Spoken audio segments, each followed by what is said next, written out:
स्वामी शक्ती ज्यांच्या पाठी, वेदनेच्या सुटती गाठी, सोबतीला नाही कोणी, सोबतीला माझे स्वामी.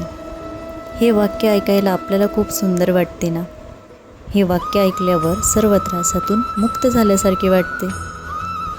तू कष्ट करतोस, दिवसरात्र राबतोस, कारण तुझ्यावरती कुटुंबाची मोठी जबाबदारी आहे. रात्री झोपताना सुद्धा हाच विचार असतो की मला माझी स्वप्न पूर्ण करायची आहेत, मला माझ्या कुटुंबाला सुखी ठेवायचे आहे. याच विचाराने तू दुसऱ्या दिवशी कोणकोणती कामे करायची आहेत म्हणून बाहेर पडतो. खूप कष्ट करतोस, पण हातात सारखे अपयश येते. थांब बाळा, स्वामी महाराज तुला योग्य त्यावेळी तुझा मोबदला तुला देतील.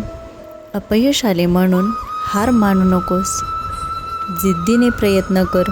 वाईट वेळ आली म्हणून रडत बसू नको, देवाला दोष देऊ नको. एका काळ रात्रीनंतर सुंदर सकाळ असते, त्याप्रमाणेच तुझ्या अपयशाच्या पाठीमागे सुद्धा यशाचे मोठे शिखर उभे आहे. ते तुझ्या स्वागतासाठी सज्ज आहे. स्वामींवर विश्वास ठेव. तुझ्या आयुष्यात असा चमत्कार होईल ज्याची कल्पना तू स्वप्नातही केली नसेल. स्वामी समर्थ महाराज पाठीशी असताना चिंता, काळजी, दुःख, भय हे सगळं त्यांच्यावर सोड. मग बघ तुझे आयुष्य कसे सुंदर होईल. रोज स्वामींची मनापासून प्रार्थना कर. स्वामी संकटातून वाचवतील. तुझे शत्रू तुझ्या घरातच आहेत, फक्त त्यांना तुला ओळखायला आले पाहिजे. समोर गोड बोलणारेच पाठीत खंजीर खुपसतात. ही गोष्ट कायम लक्षात ठेव. शत्रूंच्या चाली ओळखायला शिक. कोणी कितीही तुला खाली खेचण्याचा प्रयत्न केला तरी त्यांच्या चालींना स्वामी महाराज मोडून काढतील, तुझे रक्षण करतील. ऐकावे जनाचे आणि करावे मनाचे या उक्तीप्रमाणे समोरचे लोक सल्ले देतात. त्यांचा हेतू काय आहे हे समजून घे. कोणत्याही मोहाला बळी पडू नको. सावधगिरी बाळगून निर्णय घे. स्वामी सांगतात, आई वडील म्हणजे आपले दैवत आहे. ते आपल्याला योग्य तेच मार्ग दाखवतात. त्यांच्या वाट्याला आयुष्यात कधीही दुःख येऊ देऊ नकोस.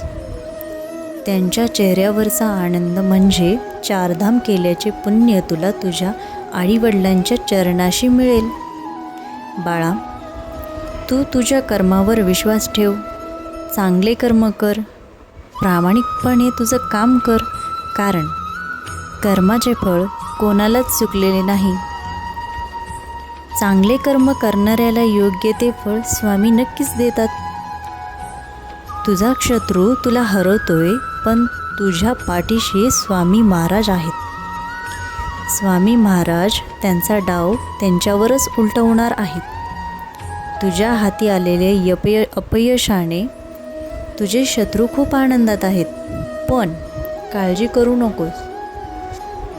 तुझ्या येणाऱ्या भविष्यातील यशाने त्यांचाच घात होणार आहे. कोणतेही अधर्म केले तर ते वाईटच, त्याचा शेवटही वाईटच होतो. त्यामुळे संयम ठेव बाळा. तुझे कीर्तिमान यश तुला लवकर मिळणार आहे. तुझ्या आयुष्यातील अंधकार संपून सुखाची पहाट येणार आहे. ज्याची तू खूप आतुरतेने वाट पाहत आहे ते तुला लवकरच मिळणार आहे.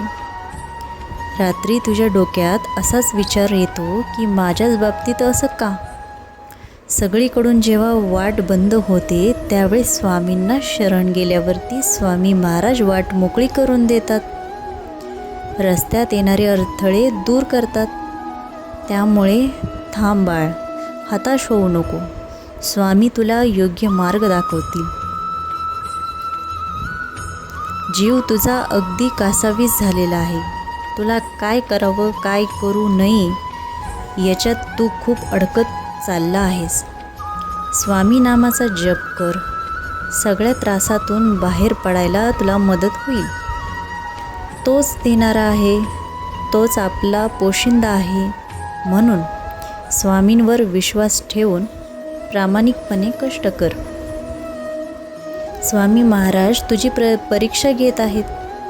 लवकर योग्य तो मोबदला तुला मिळणार आहे. हातचे सोडून पळत्याच्या पाठीमागे धावू नको. यश नक्की येईल. प्रयत्नांती परमेश्वर.